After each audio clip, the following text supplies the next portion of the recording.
ওম শান্তি। আজিৰ তাৰিখ 21 এপ্ৰিল 2025 বৰ্ষ। প্ৰাতঃ মুৰলী বাপদাদা মধুবন।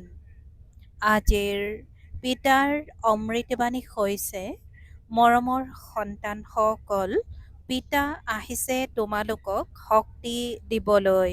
তোমালোক দেহী অভিমানী হ'লে, বুদ্ধিৰ যোগসূত্ৰ এজন পিতাৰ সৈতে থাকিলে তেতিয়া শক্তি পাই থাকিবা। আৰু আজিৰ প্ৰশ্ন, সকলোতকৈ ডাঙৰ আখৰি স্বভাৱ কোনটো, যিটো তোমালোক সন্তানসকলৰ থাকিব নালাগে? পিতাই উত্তৰত কৈছে, অশান্তি বিয়পোৱা। এইটো হ'ল সবাতোকৈ ডাঙৰ আখৰি স্বভাৱ। অশান্তি বিয়পোৱাসকলৰ কাৰণে মনুষ্য অতিষ্ঠ হৈ যায়। তেওঁলোক যলৈ যাব তাতে অশান্তি বিয়পাই দিব। সেইবাবে ভগৱানৰ পৰা সকলোৱে শান্তিৰ বৰদান বিচাৰে।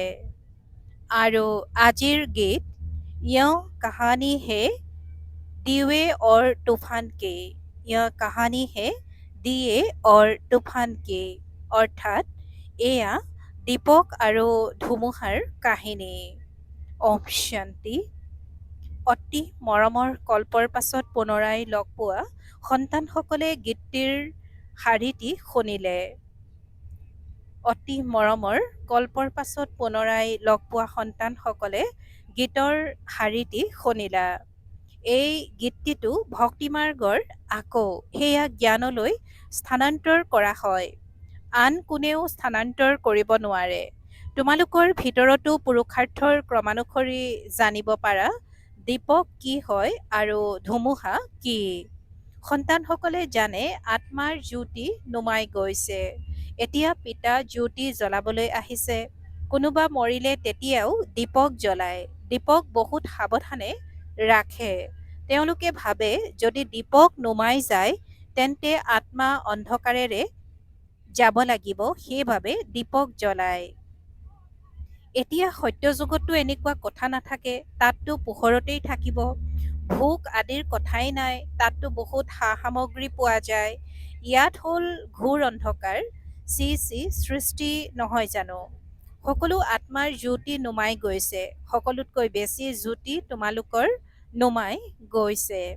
বিশেষকৈ তোমালোকৰ বাবেহে পিতা আহে। তোমালোকৰ জ্যোতি নুমাই গৈছে। এতিয়া শক্তি ক'ৰ পৰা পাবা? সন্তানসকলে জানে শক্তিটো পিতাৰ পৰাহে পাম। শক্তি বেগেৰে আহিল তেতিয়া বাল্বৰ পোহৰ উজ্জ্বল হৈ যায়। গতিকে তোমালোকে এতিয়া ডাঙৰ যন্ত্ৰৰ পৰা শক্তি লৈ আছা। চোৱা, বোম্বাইৰ অৰ্থাৎ এতিয়া মুম্বাইৰ নিচিনা চহৰত কিমান অনেক লোক থাকে। কিমান বেছি শক্তিৰ প্ৰয়োজন, নিশ্চয় সিমান ডাঙৰ যন্ত্ৰ থাকিব। এয়া হ'ল বেহদৰ কথা। গোটেই সৃষ্টিৰ আত্মাসকলৰ জ্যোতি নুমাই গৈছে। তেওঁলোকক শক্তি দিব লাগে। মূল কথা পিতাই বুজায়। বুদ্ধিৰ যোগসূত্ৰ পিতাৰ সৈতে গঢ়া। দেহী অভিমানী হোৱা। কিমান উচ্চ পিতা! গোটেই জগতৰ পতিত মনুষ্যক পাৱন কৰি তোলোতা সৰ্বোচ্চ পিতা সকলোৰে জ্যোতি প্ৰজ্বলিত কৰিবলৈ আহিছে। গোটেই জগতৰ মনুষ্য মাত্ৰৰে জ্যোতি জ্বলায়। পিতা কোন, কেনেকৈ জ্যোতি জ্বলায় এয়াতো কোনেও নাজানে। তেওঁক জ্যোতিস্বৰূপ বুলিও কয়, আকৌ সৰ্বব্যাপী বুলিও কৈ দিয়ে। জ্যোতিস্বৰূপক মাতে কিয়নো জ্যোতি নুমাই গৈছে। অখণ্ড জ্যোতিৰ সাক্ষাৎকাৰো হয়। পিতাই কৈছে অখণ্ড জ্যোতিৰ সাক্ষাৎকাৰো হয়। শাস্ত্ৰত দেখুৱাই অৰ্জুনে ক'লে, মই ইমান উজ্জ্বলতা সহ্য কৰিব নোৱাৰো, বহুত শক্তি আছে। গতিকে এই কথাবোৰ এতিয়া তোমালোক সন্তানসকলে বুজি পোৱা। সকলোকে বুজাবও। এইটোৱে লাগে যে আপোনালোক হৈছা আত্মা।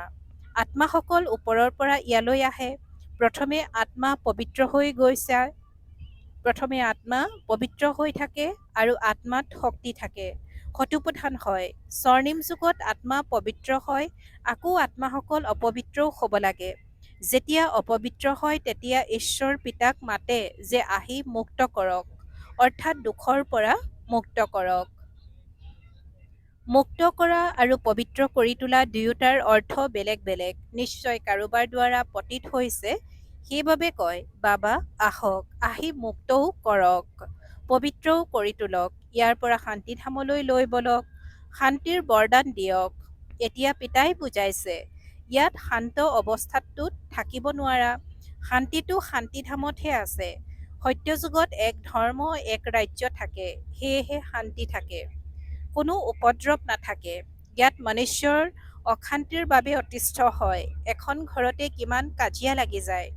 ধৰি লোৱা, স্ত্ৰী পুৰুষৰ কাজিয়া লাগিল, তেতিয়া মা, পিতা, সন্তান, ভাই ভনী আদি সকলো অতিষ্ঠ হৈ যায়। অশান্তি দিওঁতা মনুষ্য যলৈকে যাব অশান্তিয়েই বিয়পাব, কিয়নো আসুৰিক স্বভাৱৰ হয় নহয়। এতিয়া তোমালোকে জানা, সত্যযুগ হৈছে সুখধাম, তাত সুখ আৰু শান্তি দুয়োটা আছে। আৰু তাততো পৰমধামত কেৱল শান্তি আছে, সেইখনক কোৱা হয় মৰমৰ শান্তিৰ ঘৰ। মুক্তিধামত যাব বিচৰাসকলক কেৱল ইমানখিনিয়েই বুজাবলগীয়া হয়, আপোনালোকে মুক্তি বিচাৰে নহয়, তেন্তে পিতাক স্মৰণ কৰক। মুক্তিৰ পাছত জীৱন মুক্তি নিশ্চয় আছে। প্ৰথমতে জীৱন মুক্ত হয়, তাৰ পাছত জীৱন বন্ধনত আহে। আধা আধা হয় নহয়। শতোপ্ৰধানৰ পৰা শতো ৰজু তমুত নিশ্চয় আহিব লাগে। শেষৰ ফালে যিসকল এটা বা দুটা জন্মত আহিব তেওঁলোকে কি সুখ দুখৰ অনুভৱ কৰিব? তোমালোকেতো সকলো অনুভৱ কৰা। তোমালোকে জানা, ইমান জন্ম আমি সুখত থাকোঁ, আকৌ ইমান জন্ম দুখত থাকোঁ। অমুক অমুক ধৰ্ম নতুন সৃষ্টিত আহিব নোৱাৰে। তেওঁলোকৰ ভূমিকাই পাছৰ ফালে, যদিও নতুন খণ্ড, তেওঁলোকৰ বাবে যেনিবা সেয়াই নতুন সৃষ্টি। যেনেকৈ বৌদ্ধসকলৰ খণ্ড, খ্ৰীষ্টিয়ানসকলৰ খণ্ড নতুন নহ'ল জানো? তেওঁলোকো শতো ৰজু তমুৰ মাজেৰে পাৰ হ'ব লাগে। বৃক্ষতো এনেকুৱাই হয় নহয়। লাহে লাহে বৃদ্ধি হৈ গৈ থাকে। প্ৰথমতে যিসকল ওলায় তেওঁলোক তলতে থাকে। দেখিছা নহয়, নতুন নতুন পাত কেনেকৈ ওলায়। সৰু সৰু সেউজীয়া পাত ওলায় থাকে, পাছত ফুল ওলায়। নতুন বৃক্ষ বহুত সৰু হয়। নতুন বীজ ৰোপণ কৰা হয়, সেয়া ভালকৈ প্ৰতিপালন নকৰিলে নাশ হৈ যায়। তোমালোকেও ভালকৈ প্ৰতিপালন নকৰিলে তেতিয়া নাশ হৈ যায়। পিতা আহি মনুষ্যৰ পৰা দেৱতা কৰি গঢ়ি তোলে, আকৌ তাৰ মাজত ক্ৰমানুসৰি হয়, ৰাজধানী স্থাপনা হয় নহয়, বহুত অকৃতকাৰ্য হৈ যায়। সন্তানসকলৰ যেনেকুৱা অৱস্থা, তেনেকুৱা স্নেহ পিতাৰ পৰা লাভ কৰে। বহুত সন্তানক বাহিৰৰ পৰাও স্নেহ কৰিবলগীয়া হয়। কোনোৱে লিখে, বাবা মই অকৃতকাৰ্য হৈ গ'লো। পিতাই কৈছে যে কোনোৱে লিখে যে বাবা মই অকৃতকাৰ্য হৈ গ'লো, পতিত হৈ গ'লো, এতিয়া তেওঁলোকক কোনে হাত লগাব? তেওঁলোক পিতাৰ অন্তৰত অধিষ্ঠিত হ'ব নোৱাৰে। পবিত্ৰ সকলকহে পিতাই উত্তৰাধিকাৰ দিব পাৰে। প্ৰথমতে এজন এজনক সম্পূৰ্ণ বা বাতৰি সুধি খতিয়ান লয়। যেনেকুৱা অৱস্থা তেনেকুৱা স্নেহ। হয়তো বাহিৰৰ পৰা স্নেহ কৰিব, ভিতৰি জানে যে এওঁটো একেবাৰেই মূৰ্খ, সেৱা কৰিব নোৱাৰে। খেয়ালটো থাকে নহয়। অজ্ঞান কালত যদি সন্তান ভাল উপাৰ্জন কৰোঁতা হয়, তেতিয়া পিতায়ো বহুত স্নেহেৰে লগ কৰিব। কোনোবা বেছি উপাৰ্জন কৰোঁতা নহ'লে তেতিয়া পিতাৰো ইমান স্নেহ নাথাকে। ইয়াতো এনেকুৱা, সন্তানসকলে বাহিৰতো সেৱা কৰে নহয়। যি ধৰ্মাৱলম্বীয়েই নহওক, তেওঁলোকক বুজাব লাগে। পিতাক মুক্তিদাতা বুলি কোৱা হয় নহয়। মুক্তিদাতা আৰু মাৰ্গদৰ্শক কোন হয়, তেওঁৰ পৰিচয় দিব লাগে। সৰ্বোচ্চ ঈশ্বৰ পিতা আহে, সকলোকে মুক্ত কৰে। পিতাই কয়, তোমালোক কিমান পতিত হৈ গৈছা, পবিত্ৰতা নাই, এতিয়া মোক স্মৰণ কৰা। পিতাটো চিৰ পবিত্ৰ, বাকী সকলো পবিত্ৰৰ পৰা অপবিত্ৰ নিশ্চয় হয়। পুনৰ্জন্ম লৈ লৈ অৱনমিত হৈ আহে। এই সময়ত সকলো পতিত, সেইবাবে পিতাই ৰায় দিয়ে, সন্তানসকল তোমালোকে মোক স্মৰণ কৰা, তেতিয়া পাৱন হৈ যাবা। এতিয়া মৃত্যুটো সমাগত, পুৰণি সৃষ্টিৰ এতিয়া অন্ত হ'ব। পুৰণি সৃষ্টিৰ এতিয়া অন্ত হ'ব। মায়াৰ পাম্প অৰ্থাৎ ব্যাহিক জাকজমকতা কিমান, সেইবাবে মনুষ্যই ভাবে এয়াতো স্বৰ্গ। এৰোপ্লেন, বিজুলী আদি কি কি আছে, এই সকলোবোৰ হৈছে মায়াৰ পাম্প। এয়া এতিয়া নাশ হ'ব, তাৰ পাছত স্বৰ্গ স্থাপনা হৈ যাব। এই বিজুলী আদি সকলো স্বৰ্গততো থাকে। পিতাই কৈছে যে এৰোপ্লেন, বিজুলী আদি কি কি আছে, এই সকলোবোৰ হৈছে মায়াৰ পাম্প। এতিয়া এয়া নাশ হ'ব, তাৰ পাছত স্বৰ্গ স্থাপনা হৈ যাব। এই বিজুলী আদি সকলো স্বৰ্গতটো থাকে। এতিয়া এই সকলোবোৰ স্বৰ্গলৈ কেনেকৈ আহিব? নিশ্চয় সেই কৌশল জনাসকলক লাগিব নহয়। তোমালোকৰ ওচৰলৈ বহুত ভাল ভাল কাৰিকৰ লোকো আহিব। তেওঁলোকে ৰাজত্বটো কৰিব নোৱাৰে, তথাপি তোমালোকৰ প্ৰজা হিচাপে আহি যাব। ইঞ্জিনিয়াৰিং আদিৰ জ্ঞান থকা ভাল ভাল কাৰিকৰ আহিব।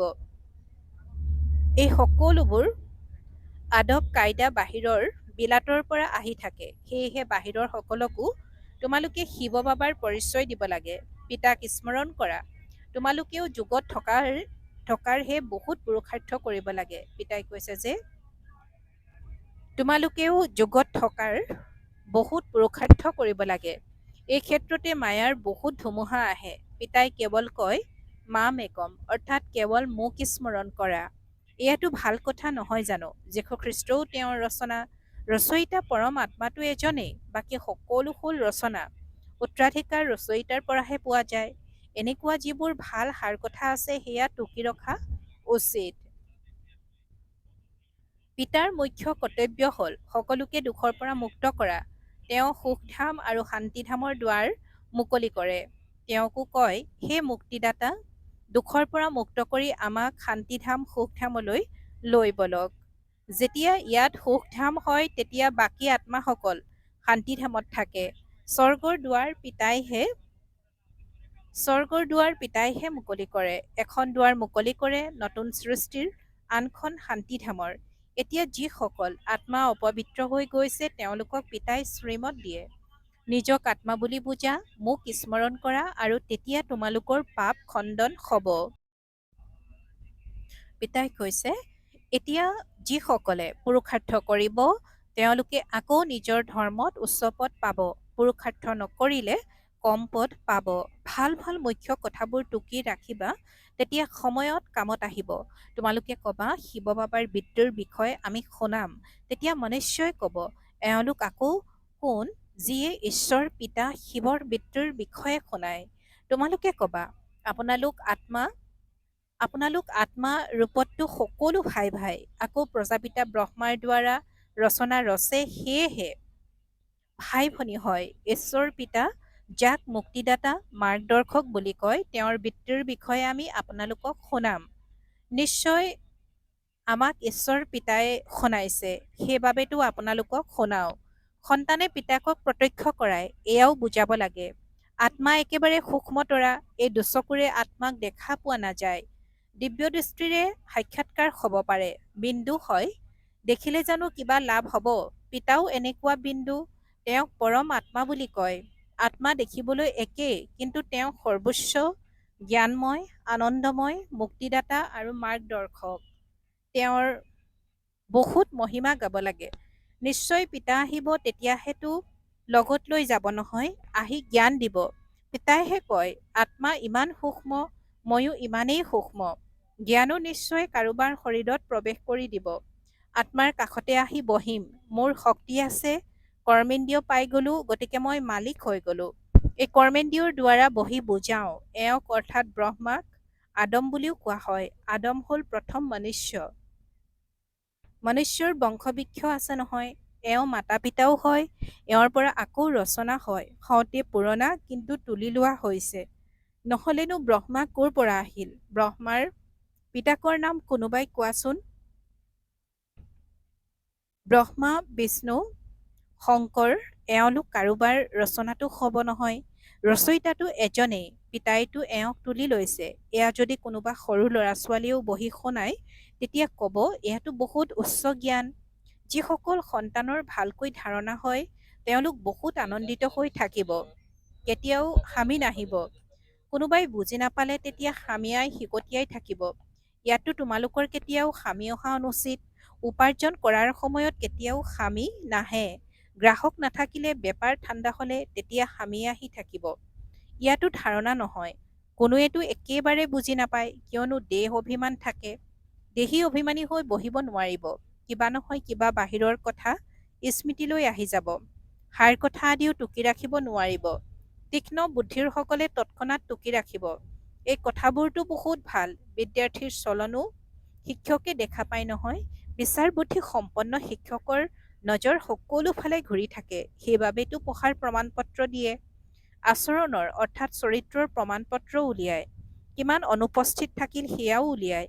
ইয়াত যদিও উপস্থিত থাকে কিন্তু একোৱেই বুজি নাপায়, ধাৰণা নহয়। কোনোৱে কয়, বুদ্ধি ভুদা, ধাৰণা নহয়, বাবাই কি কৰিব? এয়া তোমালোকৰ কৰ্মৰ হিচাপ নিকাচ। পিতাইতো পুৰুষাৰ্থ একেধৰণেই কৰায়। যদিও তোমালোকৰ ভাগ্যত নাই তেনেহলে কি কৰিব?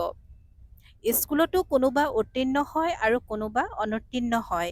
এয়া হ'ল বেসদৰ পঢ়া, যি বেসদৰ পিতাই পঢ়ায়। আন ধৰ্মাৱলম্বীসকলে গীতাৰ কথা বুজি নাপাব, দেশ চাই বুজাবলগীয়া হয়। প্ৰথমতে উচ্চতকৈও উচ্চ পিতাৰ পৰিচয় দিবলগীয়া হয়। তেওঁ কেনেকৈ মুক্তিদাতা মাৰ্গদৰ্শক হয়। স্বৰ্গতে বিকাৰ নাথাকে। এই সময়ত এইখনক কোৱা হয় চৈতানৰ ৰাজ্য। পুৰণি সৃষ্টি হয় নহয়, ইয়াক সোণালী যোগী বুলি কোৱা নকয়। পিতাই কৈছে, দেশ চাই বুজাবলগীয়া হয়। প্ৰথমতে উচ্চতকৈ উচ্চ পিতাৰ পৰিচয় দিবলগীয়া হয়। তেওঁক কেনেকৈ মুক্তিদাতা মাৰ্গদৰ্শক হয়। স্বৰ্গত এই বিকাৰ নাথাকে। এই সময়ত এইখনক কোৱা হয় চৈতানৰ ৰাজ্য। পুৰণি সৃষ্টি হয় নহয়, ইয়াক সোণালী যোগী বুলি নকয়। নতুন সৃষ্টি আছিল, এতিয়া পুৰণি হৈছে। সন্তানসকলৰ যাৰ সেৱাৰ চখ আছে তেওঁলোকে মুখ্য কথাবোৰ টুকি ৰখা উচিত। ভাল বাৰু। অতি মৰমৰ কল্পৰ পাছত পুনৰাই মিলিত হোৱা সন্তানসকলৰ প্ৰতি মাতা পিতা বাপ দাদাৰ স্নেহপূৰ্ণ স্মৰণ আৰু সুপ্ৰভাত। আত্মিক পিতাৰ আত্মিক সন্তানসকলক নমস্কাৰ। আৰু আত্মিক সন্তানসকলৰ আত্মিক মাত পিতা আৰু বাপ দাদাৰ প্ৰতি স্নেহপূৰ্ণ স্মৰণ আৰু সুপ্ৰভাত আৰু নমস্কাৰ নমস্কাৰ নমস্কাৰ। আৰু আজিৰ ধাৰণাৰ বাবে মুখ্য সাৰ প্ৰথমতে, পঢ়াত বহুত উপাৰ্জন হয়, সেইবাবে আনন্দেৰে উপাৰ্জন কৰিব লাগে। পঢ়াৰ সময়ত যাতে কেতিয়াও খামি আদি নাহে, বুদ্ধিযোগ ইফালে সিফালে নাযায়, মূল কথাবোৰ টুকি ৰাখি ধাৰণা কৰি গৈ থাকা। দ্বিতীয়তে, পবিত্ৰ হৈ পিতাৰ অন্তৰৰ স্নেহ পোৱাৰ অধিকাৰী হ'ব লাগে। সেৱাত হুঁচিয়াৰ হ'ব লাগে। ভালকৈ উপাৰ্জন কৰিব আৰু কৰাব লাগে। আৰু আজিৰ বৰদান, জীৱন্তে মৃত জন্মৰ স্মৃতিৰে সকলো কৰ্মবন্ধন সমাপ্ত কৰোঁতা কৰ্মযোগী হোৱা। জীৱন্তে মৃত জন্মৰ স্মৃতিৰে সকলো কৰ্মবন্ধন সমাপ্ত কৰোঁতা কৰ্মযোগী হোৱা। আৰু আজিৰ বৰদানৰ ব্যাখ্যা, এইটো জীৱন্তে মৃত দিব্য জন্ম। এইটো জীৱন্তে মৃত দিব্য জন্ম। কৰ্মবন্ধনৰ জন্ম নহয়, এয়া কৰ্মযোগী জন্ম। এই অলৌকিক দিব্য জন্মত ব্ৰাহ্মণ আত্মা স্বতন্ত্ৰ হয়, পৰতন্ত্ৰ নহয়। এই দেহ লোণত প্ৰাপ্ত হৈছে। গোটেই বিশ্বৰ সেৱাৰ কাৰণে পুৰণি শৰীৰত পিতাই শক্তি প্ৰদান কৰি চলাই আছে। দায়বদ্ধ হৈছে, পিতা তোমালোক নহয়। পিতাই নিৰ্দেশনা দিছে যে কৰ্ম কৰা, তোমালোক স্বতন্ত্ৰ, চলাওঁতাই চলাই আছে। এইটো বিশেষ ধাৰণাৰে কৰ্মবন্ধন সমাপ্ত কৰি কৰ্মযোগী হোৱা। আৰু আজিৰ শ্লোগান, সময়ৰ সমীপতাৰ আধাৰ হৈছে বেসদৰ বৈৰাগ্য বৃত্তি। সময়ৰ সমীপতাৰ আধাৰ হৈছে বেসদৰ বৈৰাগ্য বৃত্তি। ওম শান্তি। আৰু আজিৰ অব্যক্ত সংকেত, সংযুক্ত ৰূপৰ স্মৃতিৰে সদায় বিজয়ী হ'বলৈ আজিৰ অব্যক্ত সংকেত।